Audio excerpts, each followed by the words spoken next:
আমার নেতা কর্মীরা যাদের অক্লান্ত পরিশ্রমে আজকে এই বিজয় অর্জন হয়েছে। এই বিজয়ের যে পটিয়াবাসী আমার উপর যে আশা নিয়ে আমাকে দানশীষ প্রতীকে ভোট দিয়েছে, আমি তাদের যে ভালোবাসা নিয়ে আগামী যে উন্নয়নের কথা আমি বলেছি, মাদকমুক্ত পটিয়াকে করবো বলেছি, সন্ত্রাস মুক্ত করবো বলেছি, অর্থাৎ টোটাল জিনিসটা পটিয়ার উন্নয়নের জন্য আমি কাজ করবো ইনশাআল্লাহ।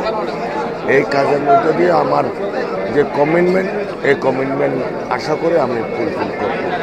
এবং আমি পটিয়ার সদস্যের জনগণকে আবারও ধন্যবাদ জানাই, আমাকে যে দানশীষ প্রতীকে বিপুল ভোটে জয়ী করার জন্য আজকে তাদের কাছে আমি কৃতজ্ঞতা প্রকাশ করি।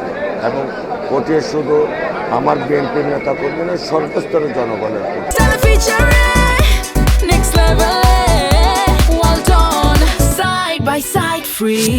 নির্বাচন কমিশন কর্তৃক যে আচরণবিধি একদিনের জন্য আমার কাছে আচরণবিধি লঙ্ঘিত হয়নি।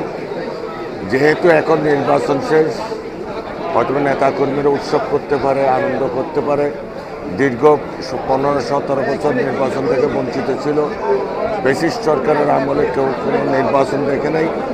বিশেষ করে তরুণ সমাজ যে আজকে দানশীষ প্রতীকে ভোট দিয়েছে, এটা প্রমাণিত। এবং আমার যারা সনাতনী ধর্মাবলম্বী আছে, তারা কিন্তু দানশীষ প্রতীককে আজকে ভোট দিয়ে বিজয়ী করেছে। ওই জন্য আমি সকলের কাছে আবারও কৃতজ্ঞতা প্রকাশ করি এবং সকলের যে কোনো সেবা করার জন্য আমি প্রস্তুত আছি। এলো খবরের কাগজ, নিখাদ, নির্ভীক, নিরপেক্ষ।